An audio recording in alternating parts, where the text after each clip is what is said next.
Assalamu alaikum. Welcome again to the online classes of Pothinga High School. Dear students, I hope that all of you are keeping well physically and mentally, and your study is going on at home as usual. Today I am here with an important topic of English grammar. প্রিয় শিক্ষার্থীরা, আজকে আমরা narration part 3 তে optative এবং extroverted sentence নিয়ে আলোচনা করব। আমরা গত ক্লাসে assertive, interrogative এবং imperative sentence নিয়ে আলোচনা করেছিলাম। তো প্রথমে শুরু করা যাক optative sentence নিয়ে। যে সেন্টেন্স দ্বারা কারোর জন্য উইশ বা প্রার্থনা করা হয় তাকে বলা হয় optative sentence। ঠিক আছে? optative sentence সাধারণত তিন প্রকার হতে পারে। নাম্বার 1 হচ্ছে may plus subject plus main verb plus extension. May দিয়ে শুরু হবে, যেমন মে আল্লাহ ব্লেস ইউ, আল্লাহ তোমার মঙ্গল করুক। May you shine in life, may আল্লাহ protect you from all kinds of problems. দ্বিতীয় প্রকার হচ্ছে লং দিয়ে শুরু হবে, লং লিভ, যেমন long live our prime minister, আমাদের প্রাইম মিনিস্টার দীর্ঘজীবী হোক। লং লিভ বাংলাদেশ, বাংলাদেশ দীর্ঘজীবী হোক। ঠিক আছে? তৃতীয় ক্যাটাগরি হচ্ছে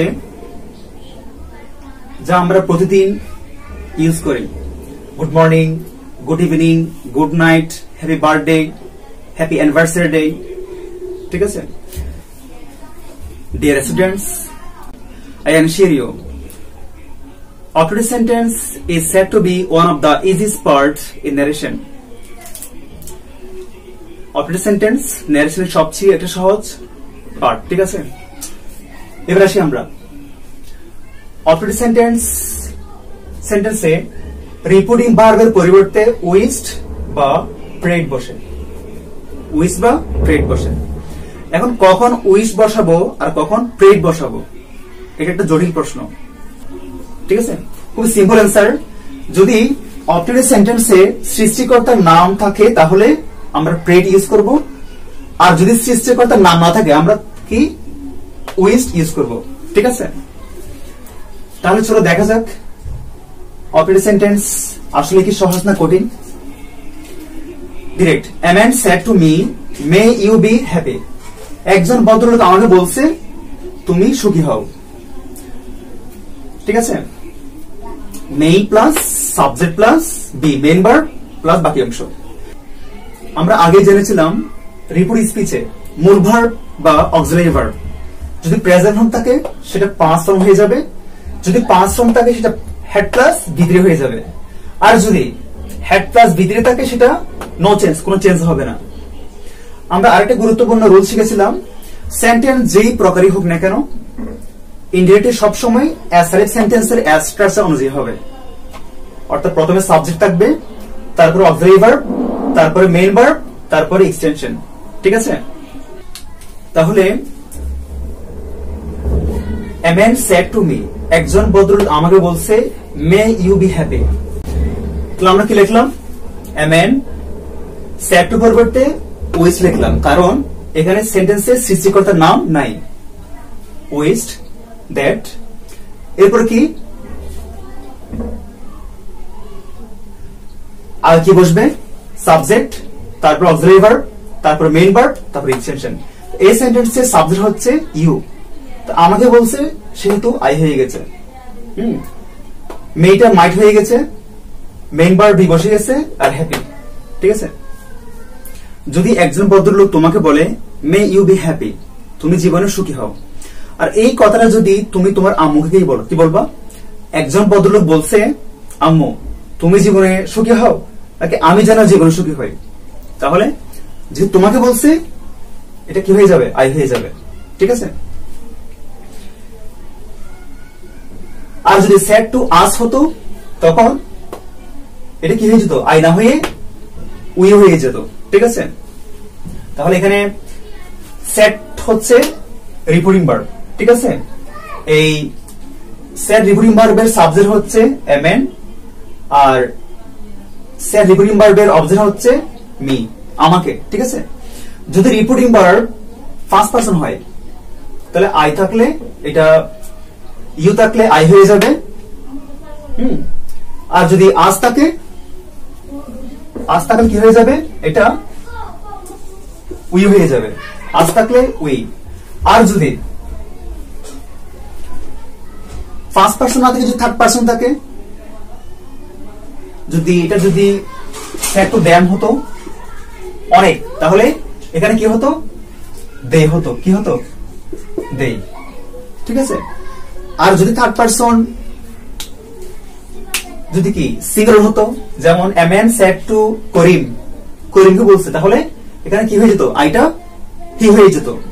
আর যদি a man said to Atifa, যদি আতিফাকে বলতো একটা মেয়েকে, তাহলে এখানে আই দ্বারা কি হতো, সি হতো। ঠিক আছে। আচ্ছা,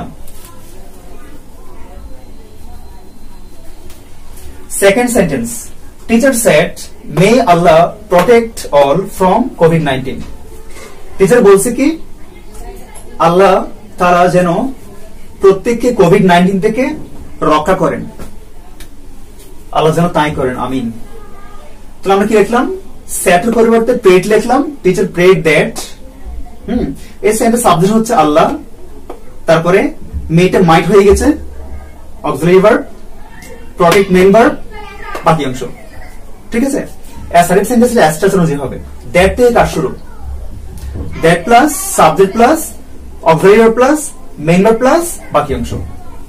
ঠিক আছে। আচ্ছা, আমরা আরেকটা এক্সাম্পল দেখি। Abrar said to Atifa good morning. যদি কোন সেন্টেন্সে good morning, good evening, good night, হ্যাঁ, happy birthday to you, happy anniversary day, এই টাইপের যদি কোন সেন্টেন্স হয়, তাহলে আমরা রিপোর্টিং ভার্বের পরিবর্তে উইচ লিখবো। তাহলে Abrar wished Atifa good morning, খুবই সিম্পল। ঠিক আছে। এখানে দ্যাট হবে না, তাহলে গুড আফটারনুন, গুড আফটারনুন। আশা করি পারা যাবে। প্রিয় শিক্ষার্থীরা, আমরা আরেকটা এক্সাম্পল দেখি। যদি কোন সেন্টেন্সে কংগ্রেটস বা কংগ্রেচুলেশনস থাকে, অভিনন্দন, তাহলে আমরা কি লিখবো, আবরার কংগ্রেচুলেটেড আতিফা। আবরার আতিফাকে কি কংগ্রেটস জানালো। ঠিক আছে, অভিনন্দন জানালো। কংগ্রেটস, কংগ্রেচুলেশনস এর ভার্ব হচ্ছে কংগ্রেচুলেট, তাহলে আমরা 5 ফর্মে করে দিব, যেহেতু সেড টু আছে 5 ফর্ম, এটাও 5 ফর্ম হয়ে যাবে। যদি এভাবে থাকে, Abrar said to Atifa thanks, কি বলছে, ধন্যবাদ, তাহলে এটা কি হবে, থ্যাঙ্কস এর ভার্ব হচ্ছে থ্যাঙ্ক, ধন্যবাদ দেয়া। তাহলে সেড টু পরিবর্তে কি বসবে, থ্যাঙ্কড বসবে, কি বসবে, থ্যাঙ্কড। তাহলে আমরা এভাবে লিখতে পারি, আবরার থ্যাঙ্কড আতিফা। আশা করি বুঝতে পারছো। অপারেটিভ সেন্টেন্স এখানেই শেষ। প্রিয় শিক্ষার্থীরা, এবার আমরা ন্যারেশনে এক্সক্লেমেটরি সেন্টেন্স কিভাবে ডিরেক্ট থেকে ইনডিরেক্ট চেঞ্জ করতে হয় তা শিখব। ঠিক আছে। যে সেন্টেন্স দ্বারা বক্তার আকস্মিক অনুভূতি, দুঃখ, বিস্ময় বোঝায় তাকে বলা হয় এক্সক্লেমেটরি সেন্টেন্স। ঠিক আছে। এক্সক্লেমেটরি সেন্টেন্সে রিপোর্টিং ভার্বের পরিবর্তে কি বসবে, এক্সক্লেমড উইথ। যদি আনন্দ বা আনন্দ বোঝে, তাহলে এক্সক্লেমড উইথ জয় বসে বা প্লেজার বসে। যদি এক্সক্লেমেটরি সেন্টেন্স দ্বারা দুঃখ বোঝায়, তাহলে এক্সক্লেমড উইথ সরো বা গ্রিফ বসে। যদি সেন্টেন্স দ্বারা বিস্ময় বোঝায়, তাহলে কি বসবে, এক্সক্লেমড উইথ ওয়ান্ডার বা সারপ্রাইজ। ঠিক আছে। আর আগে বলছিলাম, ইনডিরেক্টে সবসময় অ্যাসার্টিভ সেন্টেন্সের অ্যাস্ট্রাসের অনুযায়ী হবে। ঠিক আছে। প্রথম example, Abrar said how fine the bird is, পাখিটা কতই না সুন্দর। তাহলে আমরা কি লিখলাম, আবরার এক্সপ্লেন উইথ জয়, যেটা আনন্দ বোঝাচ্ছে, এক্সপ্লেন জয় দ্যাট, দ্যাট থেকে আমাদের কাজ শুরু, দ্যাট প্লাস এই সেন্টেন্সের সাবজেক্ট হচ্ছে দ্য বার্ড, সাবজেক্ট বসে দিলাম। আমরা জানি এম বা ইজ থাকলে ওয়াজ হয়, এরপর কি লিখলাম, ভেরি ফাইন, ফাইন ছিল, ফাইনের উপরে ভেরি বসালাম। এক্সক্লেমেটরি সেন্টেন্সে how, what a or what এর পরিবর্তে অ্যাসার্টিভ সেন্টেন্সে সাধারণত ভেরি, সো, বা গ্রেট বসে। আমরা আরেকটি এক্সাম্পল দেখি। A woman said alas I am undone, হাই আমার সর্বনাশ। তাহলে এই সেন্টেন্স দ্বারা দুঃখ বোঝাচ্ছে, তাই আমরা লিখলাম এ ওমেন, বানান মিস্টেক হয়েছে, এ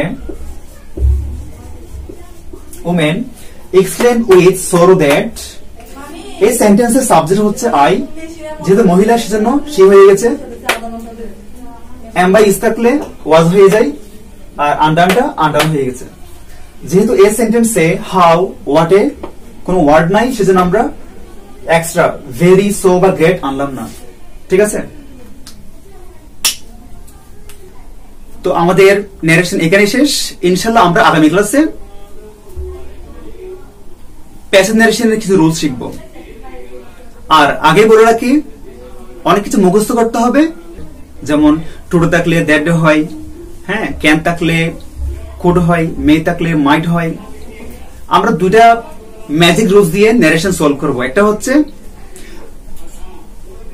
যদি ভার্বের প্রেজেন্ট ফর্ম থাকে পাঁচ ফর্ম হবে, পাঁচ ফর্ম থাকলে হ্যাড প্লাস ভিতরে হবে, আর হ্যাড প্লাস ভিতরে থাকলে কি হবে, নো চেঞ্জ, কোনো পরিবর্তন হবে না। 2 নম্বর ম্যাজিক রুল হচ্ছে ইনডিরেক্ট সেন্টেন্স সব সময় অ্যাসারিভ সেন্টেন্সের স্ট্রাকচার অনুযায়ী হবে, subject plus auxiliary verb plus main verb plus বাকি অংশ। ঠিক আছে, তোমরা এগুলো বাসায় কি করবা, ভালো করে প্র্যাকটিস করবা, আর না বুঝলে কমেন্ট বক্সে কমেন্ট করবা। ঠিক আছে, প্রত্যেকে ভালো থেকো, সুস্থ থেকো, আল্লাহ হাফেজ।